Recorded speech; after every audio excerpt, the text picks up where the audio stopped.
जनपदवार शिक्षक हस्त पुस्तिका पर आधारित प्रश्नोत्तरी के माध्यम से क्विज प्रतियोगिता के क्रम में आज दिनांक 16/6/2020 को जनपद वाराणसी में शिक्षण संग्रह मॉड्यूल पर हुई क्विज के प्रश्न और उनके उत्तर जो कि मॉड्यूल के माध्यम से दिखाए गए हैं इस प्रकार हैं। इसमें पहला प्रश्न है, शिक्षण संग्रह मॉड्यूल क उपयोगी शैक्षिक वेबसाइट की जानकारी देता है, ख महत्वपूर्ण संपर्क सूत्र की जानकारी देता है। तो ये दोनों ही ऑप्शन सही हैं, इसलिए इसमें जो तीसरा ऑप्शन है क और ख दोनों सत्य हैं, सही उत्तर है। अब आइए इस प्रश्न के उत्तर को हम आपको मॉड्यूल में दिखाते हैं। देखिए इसमें रेड कलर के राउंड के अंदर लिखा हुआ है, शिक्षण संग्रह में शिक्षकों की व्यावसायिक दक्षता विकास हेतु उपयोगी जानकारियां, वेबसाइट, वेब लिंक, शैक्षिक साहित्य की सूची, हेल्पलाइन, संपर्क सूत्र इत्यादि का विवरण दिया गया है। तो ये बात यहाँ से स्पष्ट हो जाती है। पहले प्रश्न में जो दोनों स्टेटमेंट है वो सही है। अब अगला प्रश्न है, दूसरा प्रश्न, शिक्षण संग्रह की गतिविधियों की अनुश्रवण योजना के अंतर्गत क जिला स्तर पर गठित टास्क फोर्स द्वारा अनुश्रवण और ख प्रधानाध्यापक के द्वारा संकुल के विद्यालयों का अनुश्रवण। कि शिक्षण संग्रह मॉड्यूल में जो गतिविधियों का अनुश्रवण है वो किसके द्वारा किया जाएगा? तो इसमें जो जिला स्तर पर गठित टास्क फोर्स है वो अनुश्रवण करेगी, न कि प्रधानाध्यापक द्वारा संकुल के विद्यालयों का अनुश्रवण होगा। इसमें केवल जो क स्टेटमेंट है वो सही है, ख गलत है, इसलिए जो दूसरा ऑप्शन है क सत्य है किंतु ख असत्य है, ये सही होगा। अब आइए इसे हम आपको मॉड्यूल में दिखाते हैं।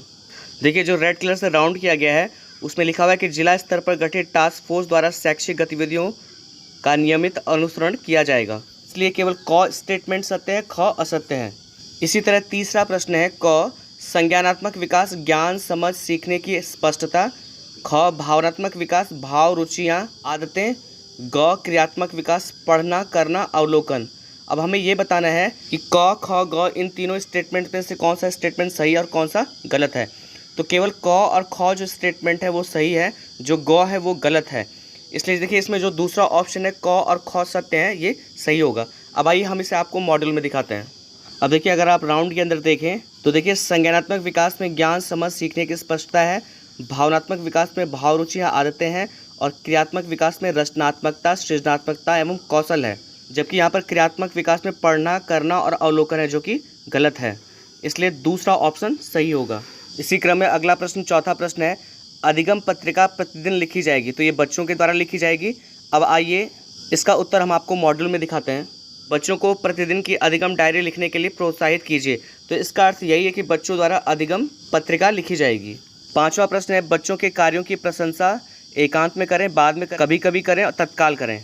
तो बच्चों के कार्य की प्रशंसा तुरंत करनी चाहिए, तत्काल करनी चाहिए, इसलिए जो चौथा ऑप्शन है वो सही होगा। अब आइए इसका उत्तर हम आपको मॉड्यूल में दिखाते हैं। देखिए राउंड के अंदर लिखा हुआ है कि बच्चों को तुरंत फीडबैक दीजिए। इसका मतलब है कि बच्चों के कार्यों की प्रशंसा तुरंत तत्काल करनी चाहिए। इसी क्रम में जो छठा प्रश्न है वो है, क शिक्षक प्रभावी शिक्षण की कुंजी होता है, ख बच्चे प्रभावी शिक्षण की कुंजी होते हैं।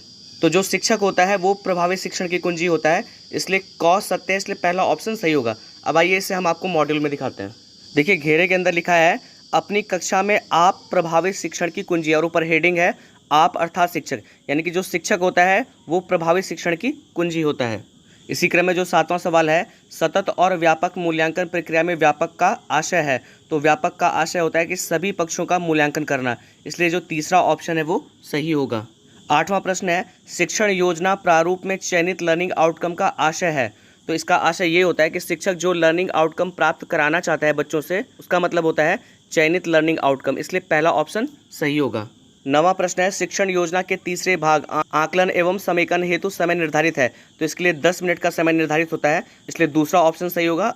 अब आइए इसको हम आपको मॉड्यूल में दिखाते हैं। देखिए रेड राउंड के अंदर लिखा हुआ है, शिक्षण की समाप्ति पर आकलन एवं समेकन 10 मिनट, इसलिए दूसरा ऑप्शन सही होगा। अब आइए 10वां प्रश्न देखते हैं। क लर्निंग आउटकम एक परिणाम आधारित लक्ष्य है, ख शिक्षण अधिगम संबंधी परिणामों की तालिका कक्षा कक्ष में प्रदर्शित की जाएगी। ये दोनों स्टेटमेंट सही है, इसलिए पहला ऑप्शन क एवं ख दोनों सत्य हैं, सही होगा। अब आइए इसे हम आपको मॉड्यूल में दिखाते हैं। देखिए यहाँ पे लिखा है कि कक्षाओं में सभी विषयों के शिक्षक अधिगम संबंधी परिणामों की तालिकाएं अवश्य प्रदर्शित करें तथा उन्हें ही लक्ष्य मानकर दैनिक कक्षा का शिक्षण करेंगे। तो ये ख वाला स्टेटमेंट है, और जो क स्टेटमेंट है तो लर्निंग आउटकम का मतलब ही होता है शिक्षण संबंधी परिणाम, तो ऑब्वियसली जो क स्टेटमेंट है वो सही है, इसलिए दोनों स्टेटमेंट सही है। अब आइए 11वां प्रश्न देखते हैं। प्रेरणा लक्ष्य के अनुसार प्रधानाध्यापक हर सप्ताह 10 बच्चों की प्रगति की जांच कर सुनिश्चित करेंगे कि शिक्षक ने जानकारी सही दर्ज की है। अब हमें ये बताना है कि ये स्टेटमेंट सही है कि गलत है। तो ये सत्य है, इसलिए लास्ट वाला जो ऑप्शन है वो सही होगा। अब आइए इसे हम आपको मॉड्यूल में दिखाते हैं। तो देखिए सर्कल के अंदर लिखा हुआ है, प्रधानाध्यापक हर सप्ताह 10 बच्चों की प्रगति की जांच कर सुनिश्चित करेंगे कि उक्त तालिका में बच्चों की प्रगति सही रूप से दर्ज की जा रही है। इसका मतलब है कि ये स्टेटमेंट सही है। इसी क्रम में जो 12वां प्रश्न है, यदि किसी बच्चे को क्षमा शब्द का अर्थ हिंदी शब्दकोश में देखना है तो वह इसे देख सकता है। तो ह वर्ण से बनने वाले शब्द के बाद इसे देखा जा सकता है, इसलिए दूसरा ऑप्शन सही है। 13वां प्रश्न है, BALA का विस्तार है, यानी कि इसका जो फुल फॉर्म है वो क्या है। तो इसका फुल फॉर्म होता है building as a learning aid. अब आइए इसे हम आपको मॉड्यूल में दिखाते हैं। देखिए घेरे के अंदर BALA का फुल फॉर्म लिखा हुआ है building as a learning aid. अब देखिए जो 14वां प्रश्न है वो है जीवन कौशल है, क संभाव, ख भावनाओं पर नियंत्रण, ग तनाव पर नियंत्रण, घ समस्या से दूरी।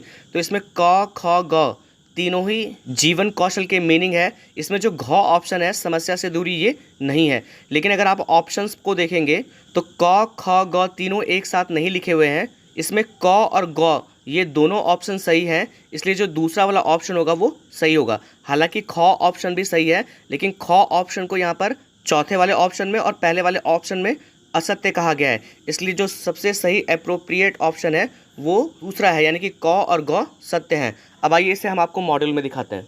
देखिए यहाँ पर जीवन कौशल क्या क्या है वो 1 से लेकर 10 तक लिखा हुआ है। तो इसमें 8वां, 9वां, 10वां ये तीनों ही ऑप्शन हमारे क्वेश्चन में थे, और जो चौथा ऑप्शन है वो इन 10 में कहीं नहीं है।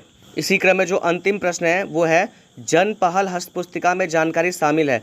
तो इसमें विद्यालय प्रबंधन समिति के कार्य हैं, इसलिए जो दूसरा ऑप्शन होगा वो सही होगा। अब आइए से हम आपको मॉड्यूल में दिखाते हैं। देखिए यहाँ पर राउंड के अंदर लिखा है कि विद्यालय प्रबंध समिति के सदस्यों के प्रयोगार्थ जन पहल हस्तपुस्तिका, इसलिए जो हमारा दूसरा ऑप्शन है विद्यालय प्रबंधन समिति के कार्य, ये वाला ऑप्शन सही है। हम आपको सभी क्विज पर आधारित प्रश्नोत्तरी को वीडियो के माध्यम से साझा कर रहे हैं, जो विद्यालयी वातावरण एवं छात्रों के अधिगम स्तर की वृद्धि करने में सहायक सिद्ध होंगे। ये प्रश्नोत्तर पूरे मॉड्यूल पर आधारित है और मॉड्यूल के सार को प्रकट करते हैं। तो हम आशा करते हैं कि आपको ये वीडियो पसंद आया होगा। वीडियो देखने के लिए आप सभी लोगों का बहुत बहुत धन्यवाद।